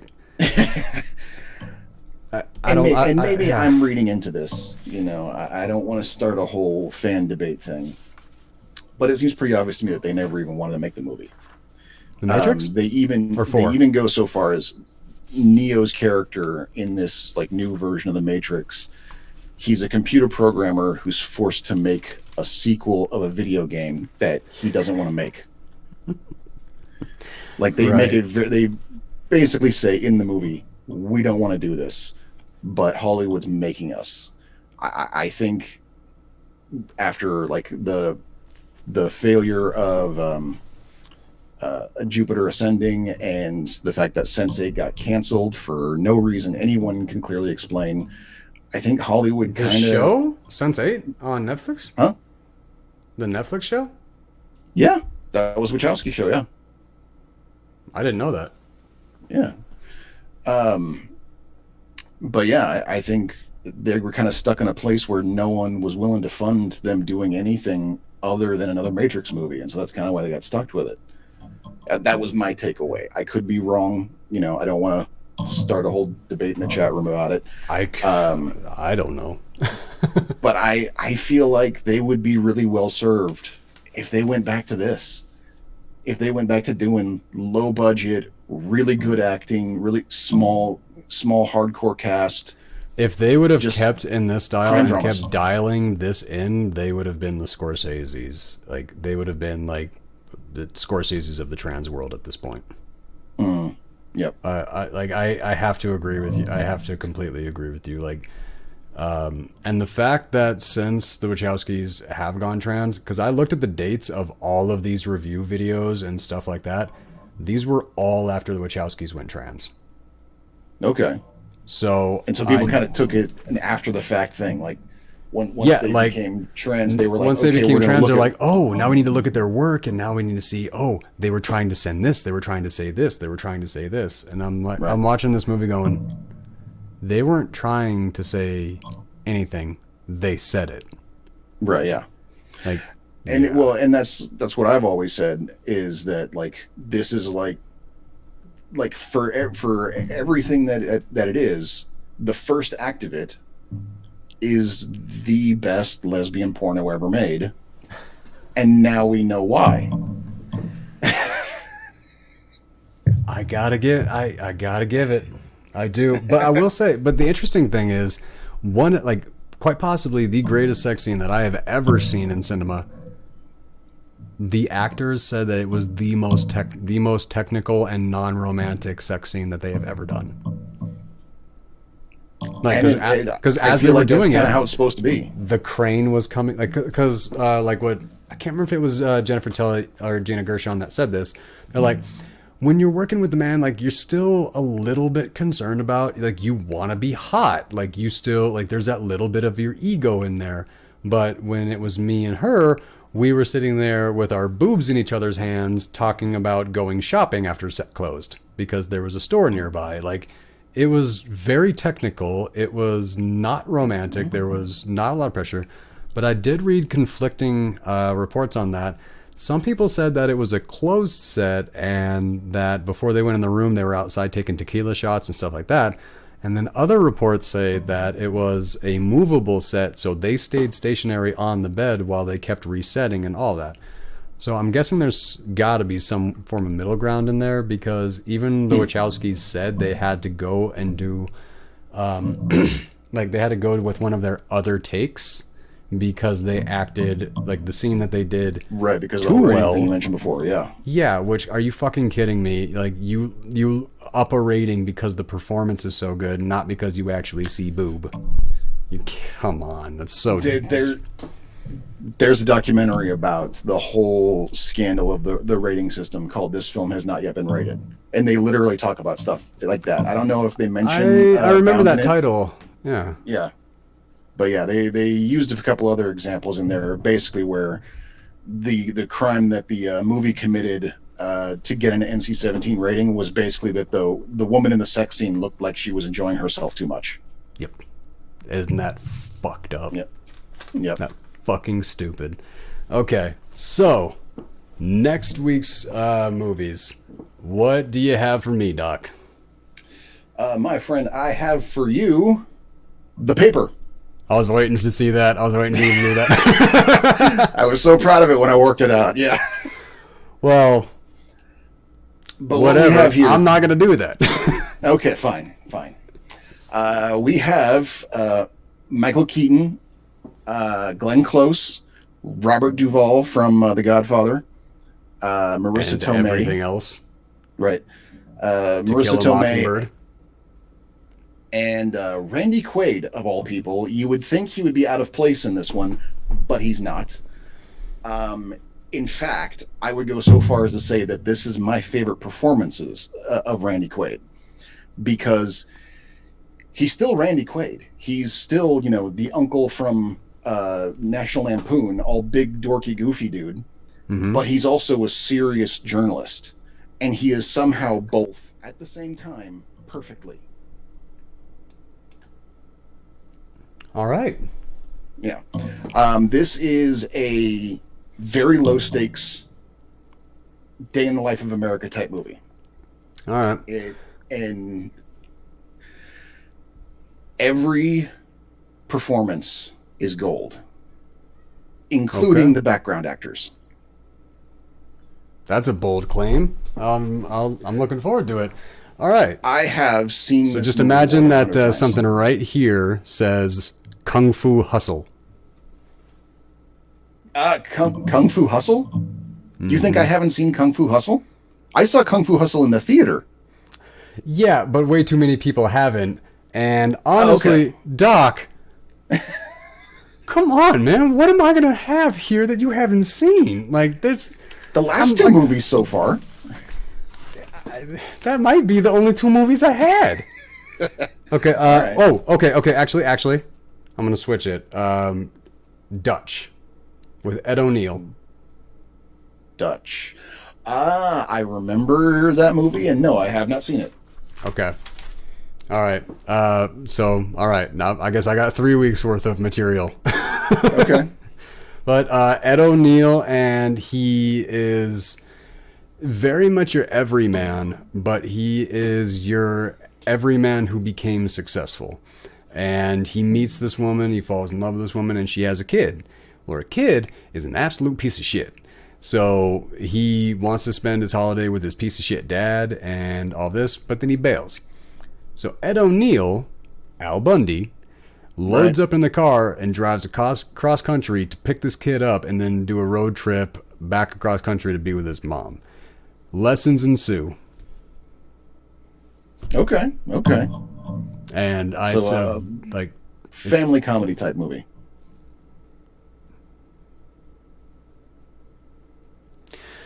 Well, it was the 80s and 90s, so